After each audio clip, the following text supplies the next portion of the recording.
Ouais, c'est ça, c'est à peu près, c'est quoi, on a dit 25, 25. Ouais, c'est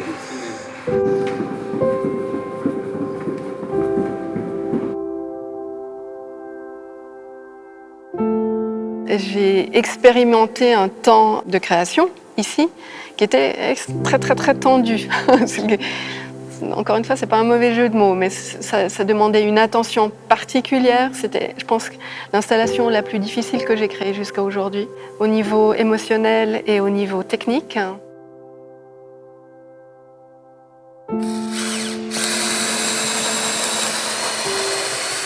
On crée avec très peu de moyens, finalement, mais on était à 4 cerveaux et 4 paires de mains. Il n'aurait pas fallu moins. Je pense que c'était très, très rude au niveau du montage et vraiment du ressenti. À tel point que je pense que c'est quelque chose qui me poursuit encore maintenant. Je pourrais dire que le temps, finalement, je l'imagine plutôt avoir une incidence future, en fait, dans ma création. Le temps de la fin, c'est quelque chose qui, ça va paraître un peu romantique, mais qui m'empêche de dormir, que je vois, qui a pris un peu possession de moi, en fait. Et voilà, quelquefois on se fait dépasser par, par les chimères qu'on crée.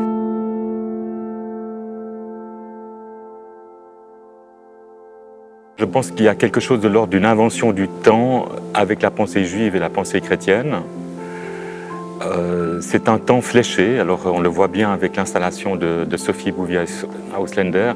Je ne pensais pas que ça allait donner aussi fort que ça, mais au fond, le temps biblique, ça vient trouer et percuter une pensée du temps cyclique. C'est un temps qui est orienté, c'est un temps qui implique une tension. On le voit bien, ici il y a une tension, et qui dit tension dit attente aussi. Il n'y a pas d'attente, il n'y a pas d'espérance dans un temps cyclique en fait, parce que tout revient et tout recommence.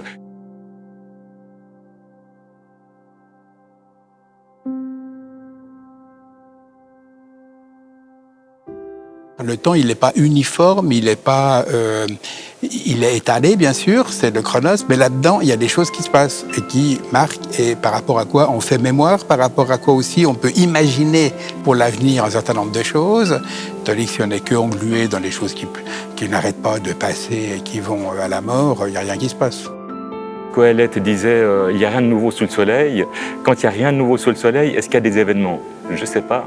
Dans le judaïsme, dans la pensée juive et dans la pensée chrétienne, il y a des événements et il y a un événement crucial, central, qui fait la bascule, c'est la mort et la résurrection de Jésus-Christ. Et on calcule le temps à partir de cet événement-là, quoi, en fait. Ça devient un événement.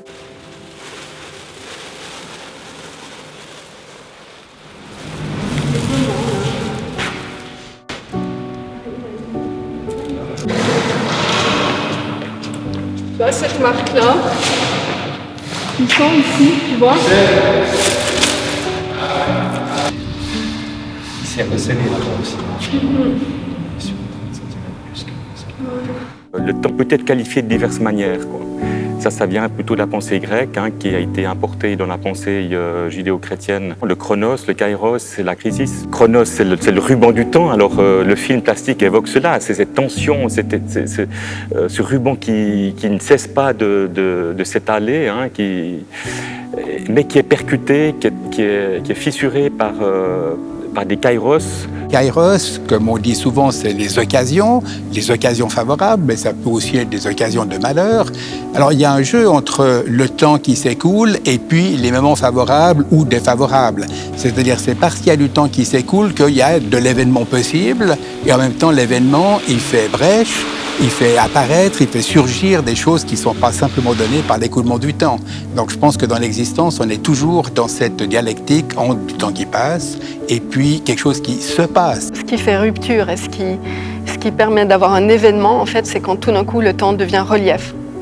Quand quelque chose est saillant, quelque chose nous arrive dessus, pointe, voilà, tout d'un coup quelque chose prend du relief et permet de comprendre la profondeur de notre existence, permet de comprendre la profondeur de notre réflexion ou au contraire la superficialité et le côté extrêmement tenu, fragile des choses.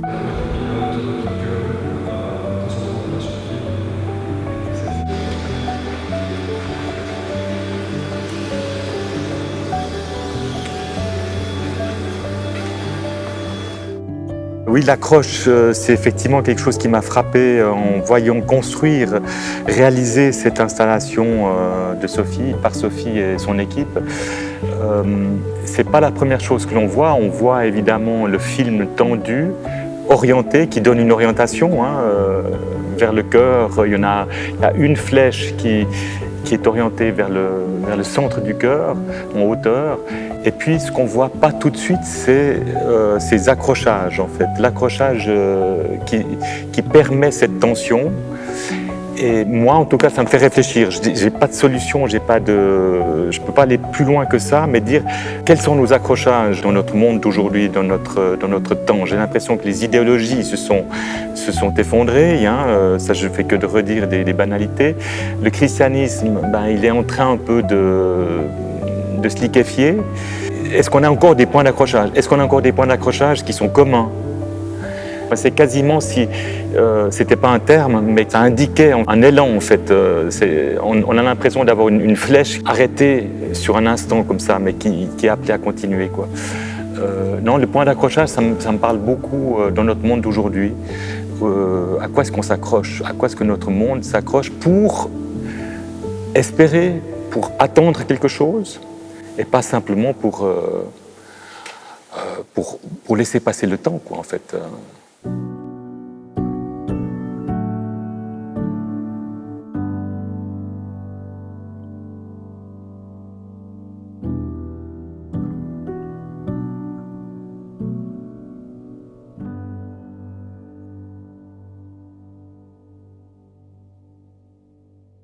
Je pense que c'est quand même jouable de descendre au sol avec et de remonter un peu quand même.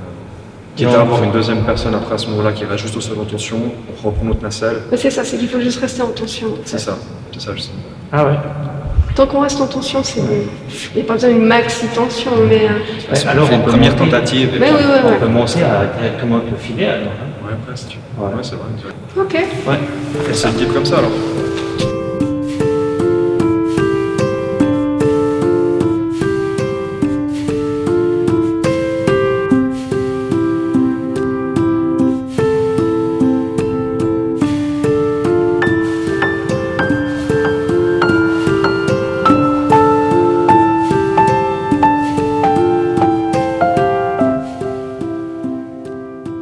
Quand j'ai regardé le programme de l'hospitalité artistique, ce qui s'était fait ici, je me suis aperçue qu'on n'était jamais parti des grands orgues de cette église, alors que par ailleurs, l'entrée se fait sous l'orgue. Donc c'est comme si on entrait dans l'église, comme si on naissait dans l'église grâce à l'orgue, comme si on était expulsé à l'intérieur par l'orgue. Si on pense aux questions spirituelles, en fait, quand on est expulsé à l'intérieur de soi, ça nous arrive.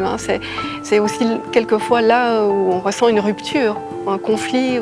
Et pour moi, cette œuvre que j'ai appelée Le Temps de la Fin, qui est évidemment un clin d'œil à l'Apocalypse, parce que le temps de la fin, c'est la révélation, c'est l'entrée dans un nouveau temps, eh bien, c'est quelque chose quand même d'assez dramatique et explosif. Mais en même temps, quand on est dans une situation de crise, de rupture, je ne sais pas pour vous, mais pour moi, quelquefois, ça semble durer une éternité. Donc il faut avoir le temps de comprendre, il faut avoir le temps d'arpenter. Et arpenter, c'est quelque chose que j'ai énormément fait durant le montage. C'est que il faut le temps de comprendre ce qui arrive. Et le temps, c'est aussi l'espace. C'est aussi avoir un processus dans l'architecture.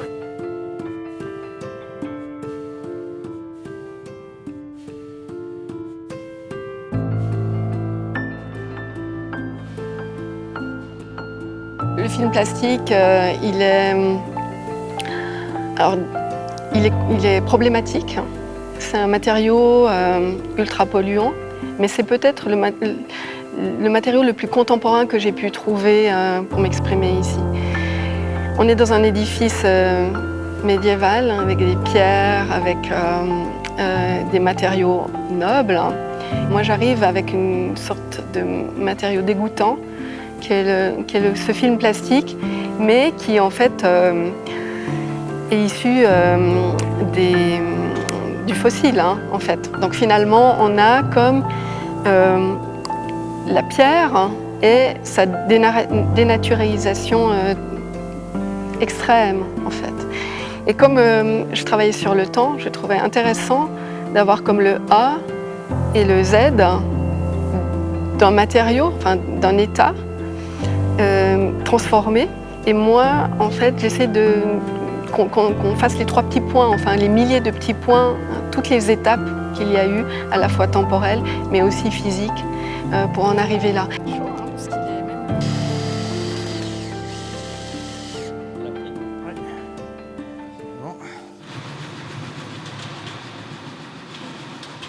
Le contretemps, le punctum à l'installation Le temps de la fin, pour moi, c'est Call Me Ishmael, qui est l'installation dans la chapelle du Bihan, que j'ai vraiment pensé comme le temps en termes de continuité.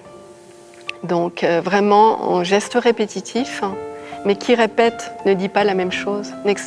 Et on sait qu'on est toujours un peu différent quand on répète quelque chose. Et c'est aussi le cœur de ma pratique qui s'attache à montrer la continuité dans les dimensions, que ce soit des dimensions physiques ou des dimensions métaphysiques. Donc voilà, c'est vraiment ce que j'ai essayé d'exprimer. On a 3 éléments qui sont complètement mélangés, mais qu'on peut identifier quand on s'en approche. L'élément principal, qui est l'outil, c'est ce filet. Le filet permet d'exprimer toutes les dimensions. La première dimension, le fil, qui est croisé avec un autre et qui devient une surface, et qui, mis dans l'espace, devient un volume. Mais ce filet, il fait aussi référence au cordon de sécurité dans les musées qui empêche, en fait. Ça, c'est peut-être aussi quelque chose d'important au niveau du temps. C'est ce moment où on est arrêté, où on est empêché d'aller plus loin. Mais en même temps, le filet, il empêche de toucher la peinture, mais il permet de la voir et il permet de percevoir aussi ce qu'il y a carrément derrière tout le dispositif.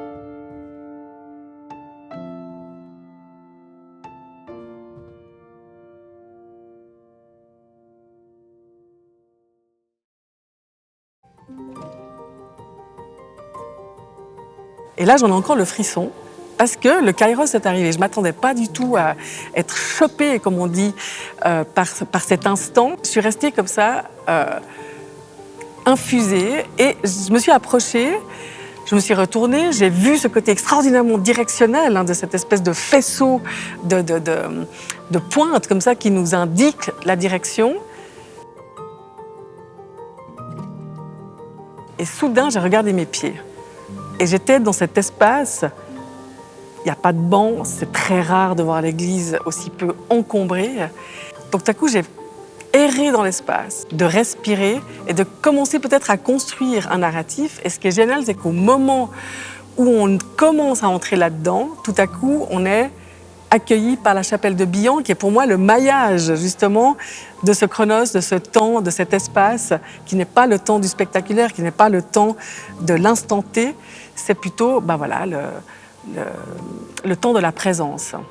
Et je trouve justement cette installation très riche, très philosophique, très théologique, très artistique. On n'est pas dans un décor qui nous amène quelque part, on est dans une œuvre d'art qui active l'ici et le maintenant, et je trouve ça vraiment surprenant et enrichissant.